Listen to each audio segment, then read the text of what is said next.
Hey guys, welcome to economics made easy. आज के इस वीडियो में हम लोग डिस्कस करने वाले हैं फॉरेन एक्सचेंज रेट। सबसे पहले शॉर्ट में देख लेते हैं कि इस वीडियो में हम लोग आज डिस्कस क्या करने वाले हैं। अगर ये आपका काम का होगा तब वीडियो को कंटिन्यू कीजिए, और अगर आप पहले से ये सारे टर्म्स जानते हो देन इट्स ओके, आप वीडियो को स्किप कर सकते हो। एनीवेज, सो हम लोग इस वीडियो में डिस्कस करने वाले मीनिंग, टाइप्स, कितने टाइप्स के फॉरेन एक्सचेंज रेट होते हैं। टाइप्स को हम लोग मतलब डिटेल में डिस्कस नहीं करेंगे, सिर्फ टाइप्स जानेंगे।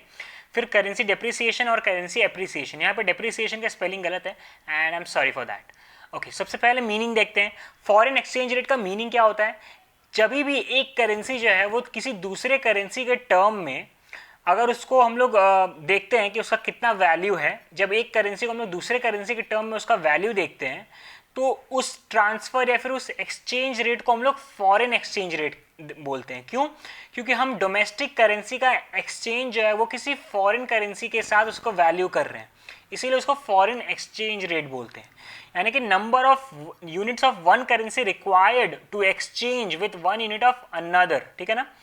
एक यूनिट ऑफ फॉरेन करेंसी जो है वो, या फिर डोमेस्टिक करेंसी जो है, उसके लिए जो हमको एक्सचेंज को करना पड़ेगा, उसके लिए मेरे को कितना यूनिट्स ऑफ फॉरेन या डोमेस्टिक करेंसी जो है वो देना या लेना पड़ेगा। ठीक है, इसी चीज़ को हम लोग कहते हैं। फॉर एग्जांपल अभी $1 का वैल्यू कितना है? 70 रुपीज़। मतलब अगर मेरे को $1 चाहिए तो मेरे को 70 रुपीज़ देना पड़ेगा, एंड वाइस वर्सा। ठीक है, अब इसके टाइप्स देख लेते हैं। इसके टाइप्स जो है वो फिक्स्ड एक्सचेंज रेट होते हैं, फ्लेक्सिबल एक्सचेंज रेट होते हैं and managed floating rate. Like ऐसे तो बहुत सारे डिफरेंट टाइप्स होते हैं, तो हम लोग मैनेज्ड फ्लोटिंग रेट भी एक उसमें नाम जुड़ता है। ठीक है, ओके। अब देखते हैं करेंसी डेप्रिसिएशन। इसका मीनिंग क्या है? refers to the decrease in value of domestic currency in terms of foreign currency। ठीक है, अब इसका मतलब क्या हो गया? मतलब अगर मैं ये कह रहा हूँ कि $1 जो है, पहले उसका वैल्यू 70 रुपीज़ अभी मैं बताया, और अगर उसका वैल्यू जो है वो 65 रुपीज़ हो रहा है, तो क्या मैं सही कह रहा हूँ? करेंसी डिप्रिसिएशन हो रहा है?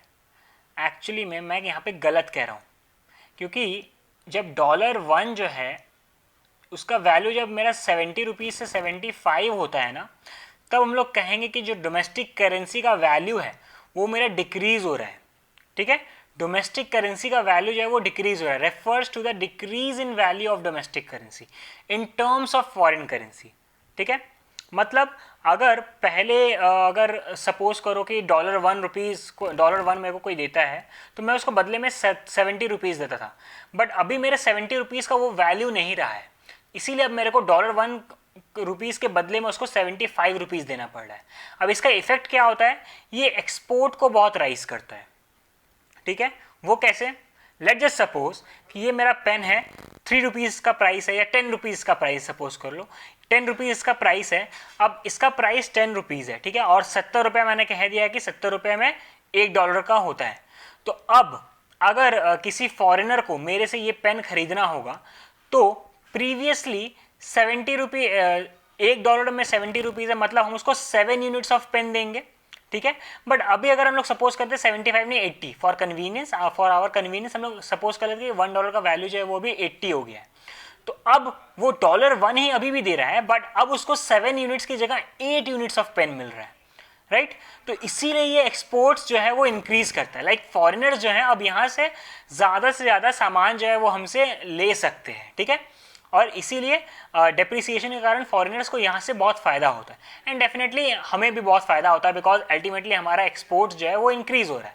बिकॉज एक तरह से ये जो है फॉरेनर्स को इंसेंटिव दिया जा रहा है कि वो मेरे से और ज़्यादा सामान आके ले।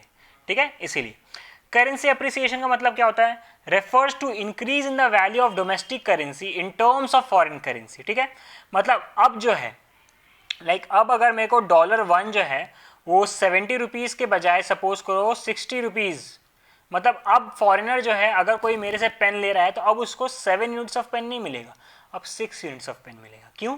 क्योंकि जो वैल्यू है, इंडियन रुपीज़ का जो वैल्यू है वो इंक्रीज हो गया है मार्केट में। ठीक है, currency appreciation refers to the increase in the value of domestic currency in terms of foreign currency, and hence it increases the imports. अब वो कैसे? अब देखो, पहले मेरे को 70 रुपये देना पड़ता था, अगर सपोज करो मेरे को फॉरेन से कुछ इंपोर्ट करना है तो अगर उसका प्राइस अगर $1 है तो मेरे को $1 के बदले में 70 रुपये अपने बैंक से देना पड़ता था, बट अभी मेरे को 60 रुपये देना पड़ रहा है। तो डेफिनेटली मेरे को अब इंसेंटिव मिल रहा है कि मैं ज़्यादा फॉरेन से खरीदूँ, इसीलिए ये इम्पोर्ट्स को राइज करता है। आई होप आपको इस वीडियो में सब कुछ क्लियर होगा। एंड अगर आप इन सब के साथ ये भी चाहते हैं कि कोई मेरे को लाइक नोट्स की तरह कोई बना के मेरे को दे करेंसी डेप्रिसिएशन एप्रिसिएशन वगैरह वगैरह, देन नो इशू, बिकॉज हम इंस्टाग्राम इकोनॉमिक्स ग्रैड के नाम से एंड फेसबुक में इकोनॉमिक्स मेड इजी के नाम से हमारा अकाउंट वहाँ पे भी है, हमारे पेजेस वहाँ पे भी हैं। सो आप वहाँ पे फॉलो कर सकते हो हमें एंड पोस्ट को सेव एंड शेयर भी कर सकते हो। Thank you for watching this video.